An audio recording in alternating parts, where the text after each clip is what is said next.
Welcome to the Sell-Side Podcast. Today we've got Wilbur Ellis, and I'm excited to be partnering with Wilbur. And today we're going to talk a little bit about his background and some of kind of the additional capabilities that he's going to bring to what we're doing here at Kill Point. So Wilbur, welcome. Great. Thank you, Michael. Thanks Appreciate so much being for here. Yeah, excited.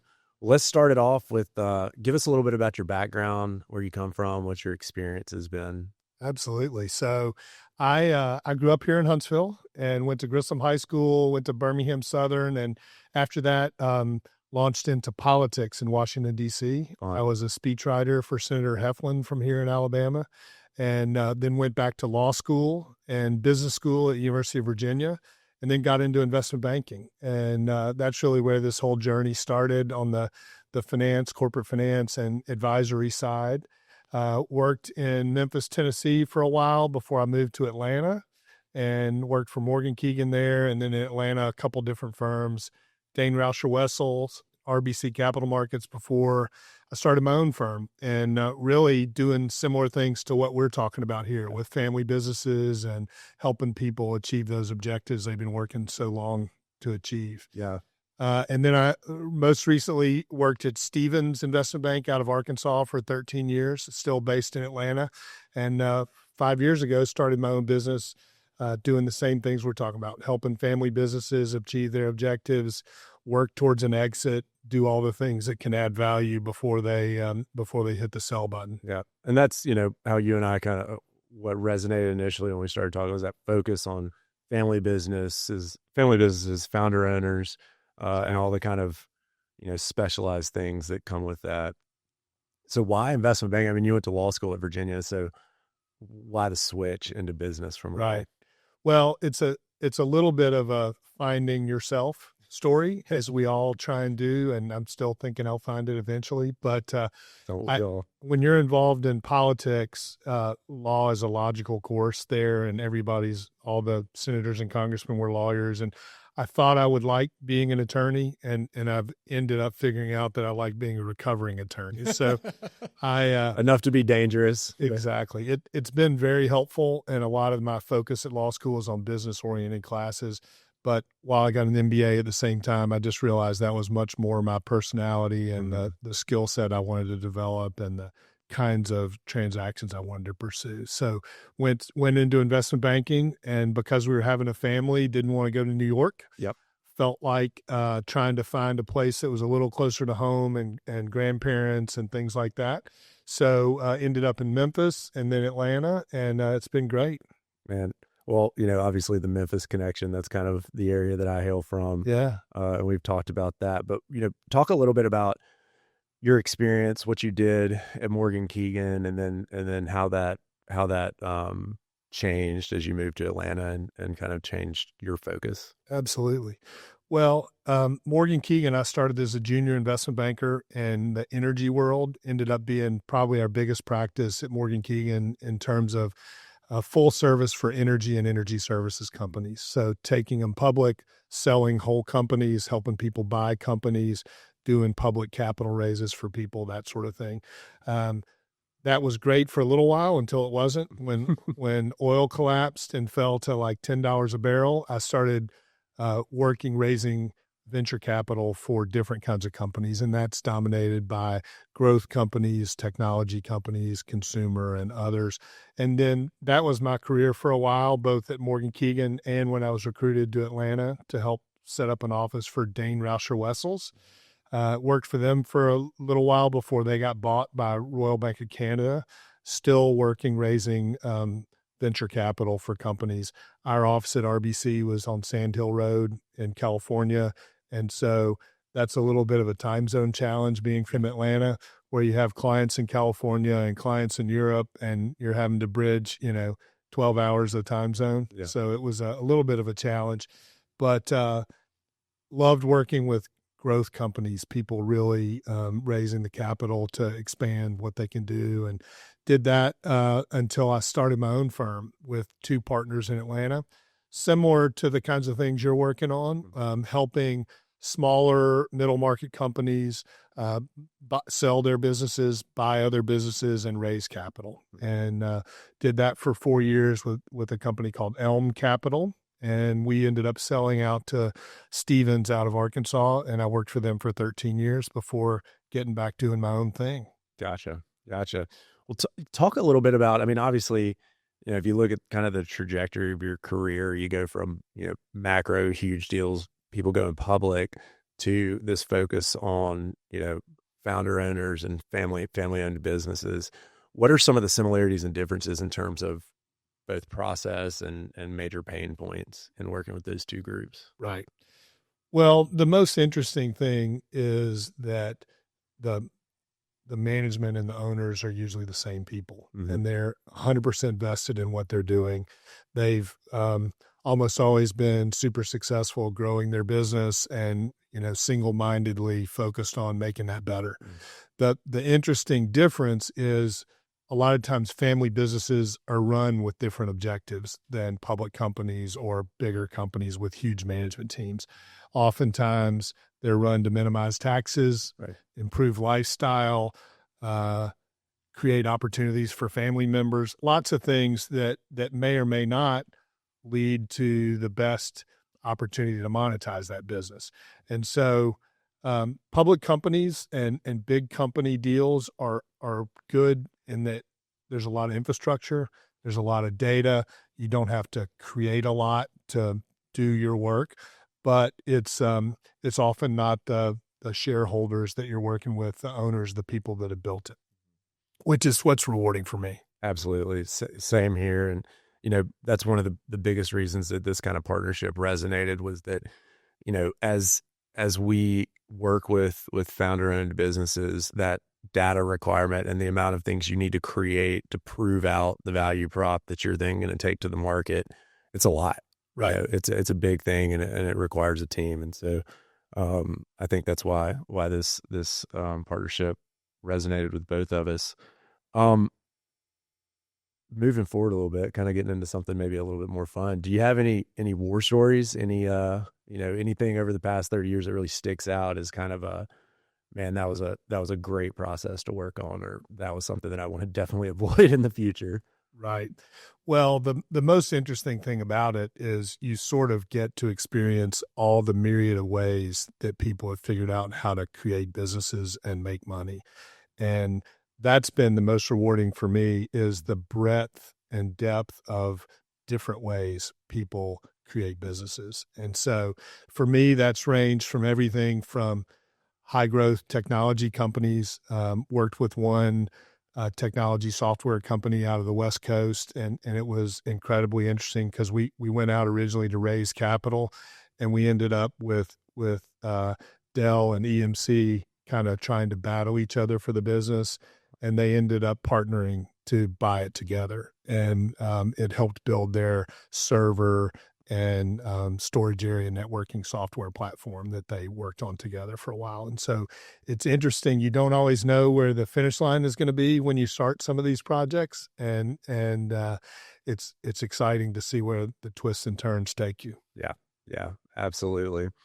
Well, let's transition a little bit and kind of talk about, how you and I are going to work together and kind of what this service offering looks like. So, as a lot of our listeners probably know, a lot of my work has focused around, having big picture discussions about what does an exit look like, first of all. Right.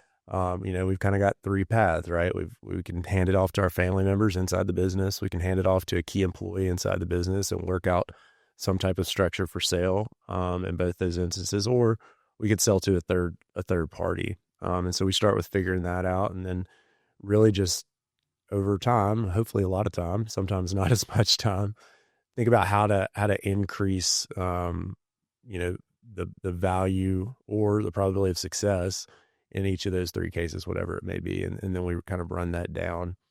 Can you talk a little bit about like how you see the additional capabilities that you're bringing, augmenting that service offering? Absolutely. I think that, many times investment banking ends up being almost exclusively transactional. Mm-hmm. And that's an important thing when you have a deal that needs to get done and get to the finish line and execute a deal for somebody.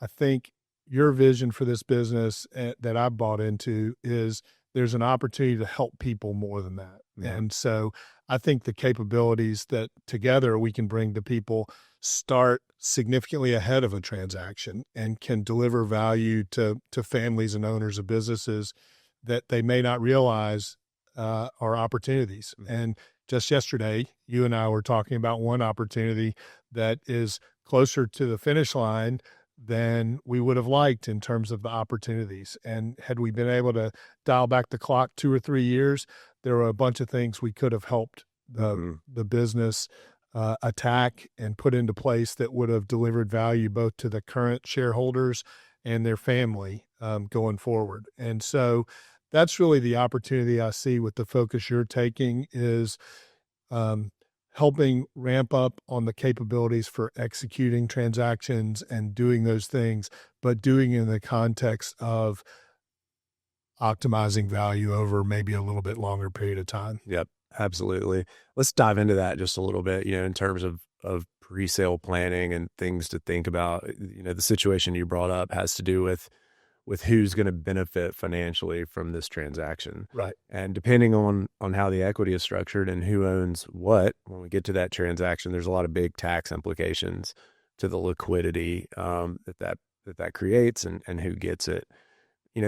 Can you talk through a couple other kind of big picture things that really would be great to deal with 3 to 5 years prior to a transaction that will really help add value, net money to the owners and their family, but also to the business as a whole?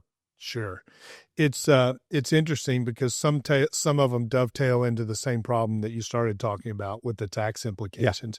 Yeah. Obviously, an ownership transfer is an important step in any owner's life. And sometimes, as you said, that's to family members and sometimes it's to outside shareholders. I think there's a lot of foundation that you can lay in advance of that a process that really helps make things better, both financially and organizationally. And so things like succession planning, and that's super important, both to get your business ready to sell and to create the best opportunity to attract buyers. In some instances, that's critical because they want existing management to continue to run the business. In other cases, it's not important because they want to fold it in and those people would go away. But having that foundation laid is what creates the value for the current shareholders. Yeah. And a lot of those things, they play off of each other. Like there's a relationship that I have and we've been talking and he's not really sure whether or not he wants to hand this off to a key employee inside the business or go to market with the company. But either way, we've gotten to a place where the timeline, his exit timeline, is a little bit short. And so, we can do as much as we can do in a short period of time. But, if we were to take a couple years step back and really think through, how do we put this key employee in the best possible position to assume the mantle? Right. Right. And how do we, over time, add things to their plate, add responsibilities to their plate, and mentor them through that process? That actually works on both levels, right? And now we're in a position where if we wanted to do an internal transition, like we've got a high probability of completing it successfully. As well, when a third party comes in and is looking at the value of the business, is there anybody who's going to stay with this business that can help us run it? Exactly. So it accomplishes both purposes. And if you can do a little planning ahead of time, my view has always been that it's never lost, it's never a lost leader. Right. It always produces some kind of results. One thing that's nice about that we're working to deliver for people is a perspective of what the buyer universe will think about a company. Oh, yeah. Having a good perspective of how your product offering, your management team, your financials will be perceived by the buyers, and then an opportunity to improve those and optimize them. Many, many times for real reasons, family businesses are run to minimize taxes or improve lifestyle, and all those things can impact value negatively, but you can position those and move those in the right direction. You can think about all the things that would be, in our terminology, EBITDA add backs that are part of the business when it's run by a family, but wouldn't be a part of the business when it's owned by someone else. And that can add significant value when you're looking at multiples on earnings of a business. Yeah. And that's the kind of things that we help owners put in place to realize that. Absolutely. And, you know, it's interesting, like, and very naturally so. I'm sure I would be the same way. It's easy for that founder owner to say, the value of this business is obvious, right? Like, I have a great income, you know, my family's well taken care of, we're profitable. How could you not see how valuable this business is? And one of the things we talk about a lot is like the financials tell a story. Yes. And part of what we want to work with owners on accomplishing is like making sure that's the correct story, you know, that the market is being told the real story as it would appear when they take over the company, and not the story as it has been for the last 25 years in terms of profitability. You mentioned the buyer universe, and from my perspective, you know, that is one of like the key things that you bring to this partnership that I'm really, really excited about is, you know, all these years in the industry and the relationships you've developed and understanding how people buy, why they buy.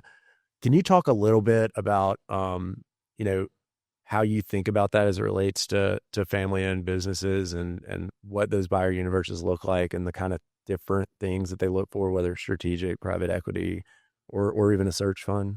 Right. Well, part of what's interesting about that is every owner has been super successful and built relationships in their business and in their industry. So oftentimes they have thoughts about logical buyers. They may have even been approached by people within the industry to buy them. And that's a great start for this. I think one of the things that you and I are going to be able to help owners with is think about those different buckets of owners that are potential owners that they can target. And that's a way that they can both find the right place for the business and optimize value for themselves. And so depending on what kind of business it is or how big it is, there may be a more like local buyer universe of people that they already have contact with.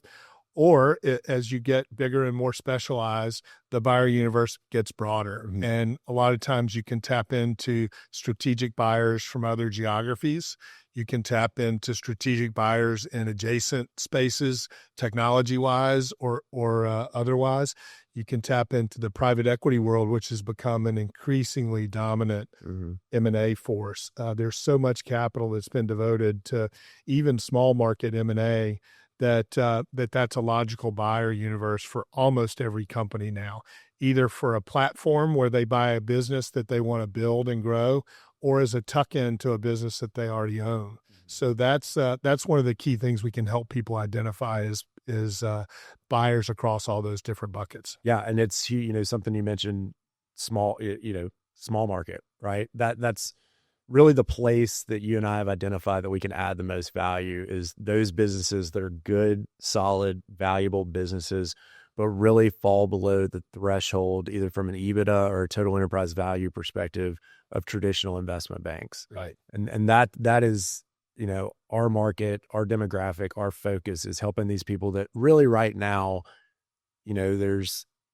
I guess, for lack of a better term, like a sophistication gap in terms of M&A below a certain level. Right. And, you know, you mentioned tuck-ins. I think that's a great opportunity for a lot of these small companies is identifying these private equity firms that have built a platform in a certain sector and are now looking to buy smaller businesses to add them onto the platform. And, you know, private equity is smart, right? They're very sophisticated. They know what they do. They make these trades day in and day out. And you know, I think it provides a lot of value for people to have somebody come alongside, say, hey, these are actually all the people who are doing this. I know you've been approached by this one, but there are also, there are five more. Right. Let's talk to all of them. Let's really get your internal, both financial and organizational documents cleaned up to a point where we can really tell your story to all five and then see what happens. Right. And in almost all cases that adds value. One thing that goes along with that is a lot of times owners of smaller businesses are very sophisticated at what they do, but they may not have a grounding in what this process is all about. And so helping them understand what the opportunities really are could really expand their horizons and identify things they may not realize. For instance, with private equity buyers, a lot of times that creates an opportunity to sell the business the way the owner may have been thinking about, but keep some ownership in the business, and potentially, the second bite of the apple ends up being even bigger than the first sale. So there are just ways to think about it where owners may have an objective, but they may not know that there's something that bridges the gap between what they want and what's possible. And that's the beauty of this market, is because of the size of these firms and, you know, the level of creativity that goes in structuring this. Like, I mean, you can really develop these cool custom solutions that are exactly what the owner, most people kind of assume going into a process that they're not going to be able to have their cake and eat it too. And oftentimes that's true. Right. But, I have been pleasantly surprised through my career at how many times it actually can be true. Right. To do those two things. One thing that happens with private equity businesses, if you do continue some equity ownership in the combined business, the founders and builders of the business are able to get back to what they really love. What I've found a lot is as businesses grow, the owners get distracted by all the things they didn't go into business to do. They get distracted by having to be the head of HR and solve the legal issues and do the documents and all the things, when really what they wanted to do is work with their customers. And so sometimes it actually is rejuvenating for the owners to take some chips off the table, really solidify the financial situation for their family for a long time to come, and get back to what they love doing. I've got a client that I'm working with, and we're kind of going down this tuck-in road. There may be a potential transaction with a platform company, and we were on a call, and the buyer was like, yeah, what we'd really like to do is we'd like to buy your business, but we'd like to keep you in an operational role, and obviously pay you a salary, and just let you do what you do. And he's like, wait a minute. So I get to just go back to the beginning, and I have a bunch of money in the bank too. Right. I mean, he's thrilled. And it's just this ideal scenario in a lot of cases. It's not every single one, but a lot of times it works out really, really well. So let's, this is obviously, like, you and I have been working together for a little while now, but we're still putting some of these pieces together.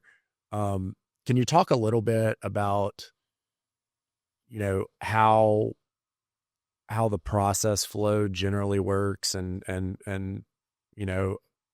again, we've started melding our processes together, but talk a little bit through what engagements would look like. Let's start, 3 years out, and some of the things that we would think about and look at in terms of developing that exit plan, and then go to market.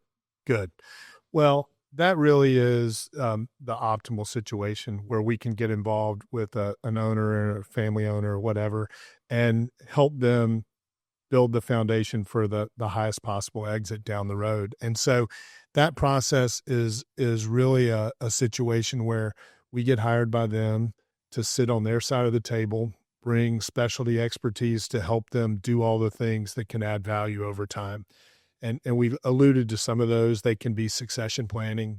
It can be helping people build out a technology roadmap that presents the best possible case for the business growth model. It can be focusing on how do you start to integrate with potential buyers in terms of at least conversations and understanding about the business, potentially building partnerships with people that would be logical buyers of the business. But it really creates an opportunity for owners to start to build sophistication or expertise that they don't have in-house. They don't really want to hire somebody in-house that would do that full time because there's not enough there. And somebody like you or I can come in and help them really frame up the things that they need to be thinking about over the next 3 years. Sometimes that's a family transition. With family businesses, you end up often with challenges where sometimes you do want to bring family members into the next generation and pass it along. Sometimes the next generation really just wants a check. And how do you position for all those things? and making sure you're prepared for that. I think a lot of what we do is, again, put the framework for the owners on what the buyer universe is going to look for, how they're going to look at things. So it's everything from making sure your financials are in order, making sure you identify costs that are not a part of the business going forward with a buyer, that are sort of family costs that are integrated in there.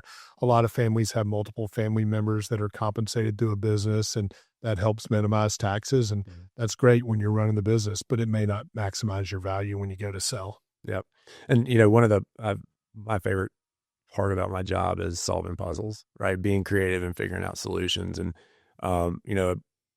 as we work through that part, maximizing enterprise value, the other thing that a lot of people frequently don't think a lot about is like the estate component of this, right? Like, we mentioned a case that we're working on where there's a major tax implication due to the fact that there was no kind of estate and or liquidity spread planning. And so, I think something that rarely gets the airtime that it deserves in that process is like, okay, this is how we want to transition the business. These are the things that we're doing to maximize the value. What happens next? Like, what happens after close? And is all that stuff set up so that we're, making sure that we maximize our estate tax exemption? Are the trusts set up the way that we want them set up? Maybe we have a family member who just wants a check, and that's great, but are they ready for that check? And if not, how are we setting up the trust structure so that we put the proper controls and checks and balances in place for that? Right. And those two things, I would say that in my experience, it is very good to start talking about these things 3 to 5 years out from an exit. And I think estate is probably on the exact same timeline. Right. Well, the good news is when you do that advisory work in advance, it can allow you a more reasonable timetable for accomplishing a lot of these things. Every sale process involves a consistent amount of things that you do. Just when you don't do the advisory work, it's crammed into a very short, very challenging period of time. The advisory work enables you to put in place a lot of those things over time in the right way with the right structure.